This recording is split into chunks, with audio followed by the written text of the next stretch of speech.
सवाल, इस share market risky? Share market risky है क्या?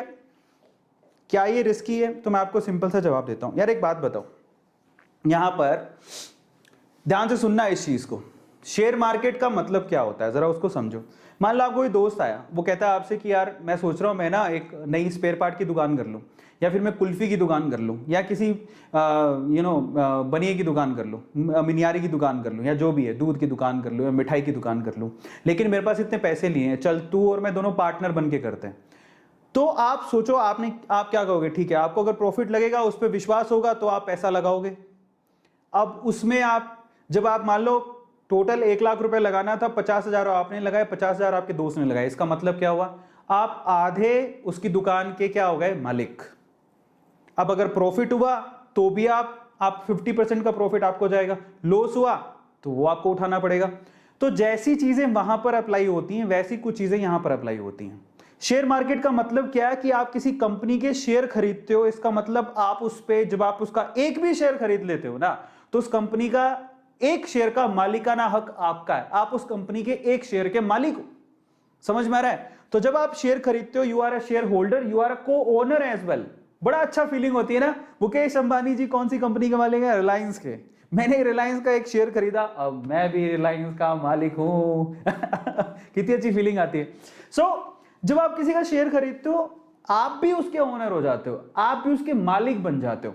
अब इन दैट केस जरा सुनना, जब आपने शेयर खरीदा, समझ में आता है? ऐसे ही फ्रेंड्स की कंपनी में भी आप ये ऐसे करते हो कि भैया आपको ट्रस्ट होगा तो आप पैसा लगाओगे, पैसा बढ़ेगा तो आपको फायदा होगा, और पैसा घटेगा तो आपको नुकसान होगा। सिंपल सी बात है। अगर कंपनी ग्रो कर रही है तो प्रॉफिट आपको भी मिलेगा, और अगर उसका लॉस हो रहा है, नीचे गिर रही है, तो उसका लॉस भी होगा। तो शेयर मार्केट में जिस कंपनी में आप पैसा लगा रहे हो, अगर उसके रिजल्ट अच्छे नहीं है या फिर कुछ प्रॉब्लम है, लॉस हो रहा है, तो आपको भी लॉस होगा, और अगर उसको प्रॉफिट हो रहा है तो आपको भी प्रॉफिट होगा। इसीलिए कहते हैं कि आप थोड़ी रिसर्च करके अच्छी कंपनी में पैसा लगाओ जिसकी हमेशा ग्रोथ ही होती आई है, मतलब जो हमेशा आगे ही बढ़ा है।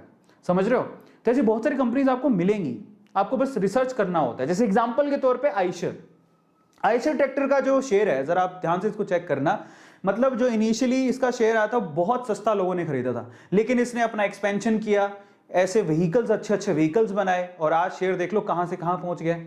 इस आयशर कंपनी की एग्जांपल देता हूं। जब इनिशियली ये आयशर कंपनी के टोटल अभी शेयर कितने हैं मार्केट के अंदर? इतने शेयर हैं, ठीक है, 2,72,83,473 शेयर हैं। इतने शेयर हैं। अब इन शेयर्स में जरा आप चेक करना, 2011 में एक शेयर का भाव था 110 रुपए, और आज 2021 10 साल के अंदर 110 रुपए का एक शेयर 2721 रुपए का हो गया। आप एक शेयर की बात कर रहा हूं, जरा सोचो किसी ने अगर इसके 100 शेयर या 1000 शेयर या 10,000 शेयर खरीदे होंगे, वो माला माल हो गया होगा, वो करोड़पति हो गया होगा। समझ रहे हो? ये एक एग्जाम्पल दे रहा हूं, बहुत सारे एग्जाम्पल हैं। तो 2-3 बुरे एग्जाम्पल से शेयर मार्केट बुरा नहीं हो जाता। समझ में आ रहा है? आपको बहुत सारे ऐसे एग्जाम्पल मिलेंगे, बहुत सारे ऐसी कंपनीज मिलेंगी जिन्होंने बहुत अच्छी ग्रोथ दिखाई है और अपने जो इन्वेस्टर्स हैं उनको माला माल कर दिया है। तो वहां पर अब जरा समझते हैं किस किस की इन्वेस्टमेंट कंपनी में हो सकती है। कोई भी कंपनी होती है उसमें कुछ प्रमोटर्स होते हैं। प्रमोटर्स का मतलब क्या है? जिन्होंने इनिशियली कंपनी बनाई होगी, जो कंपनी को प्रमोट करते हैं, जो कंपनी के इनसाइट्स में मतलब इन्वॉल्व होते हैं, ठीक है, उनको प्रमोटर्स कहते हैं। जो कंपनी को होल्ड करते हैं, उनके शेयर हो सकते हैं। आप इंडिविजुअल्स में आते हो, जब आप किसी कंपनी के शेयर खरीदते हो, रिटेलर्स या इंडिविजुअल्स में आते हो, आप भी शेयर खरीद सकते हो।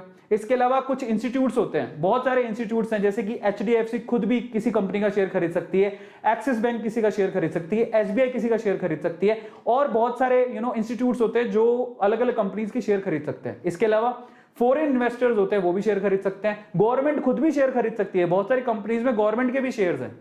इसके अलावा अदर्स। तो इस तरह से फंडामेंटली ये शेयर डिवाइड होते हैं। आप इतने तरह से लोग इनके शेयर्स में लगाते हैं पैसा। उससे भी आप चेक कर सकते हो कि फॉरेन इन्वेस्टमेंट कितनी है, इंडिविजुअल्स उस पर ट्रस्ट करते हैं क्या, प्रमोटर के पास होल्डिंग कितनी है, आपको अंदाजा होता है उससे शेयर कितना ताकतवर है, शेयर को कितने लोग खरीदना चाहते हैं।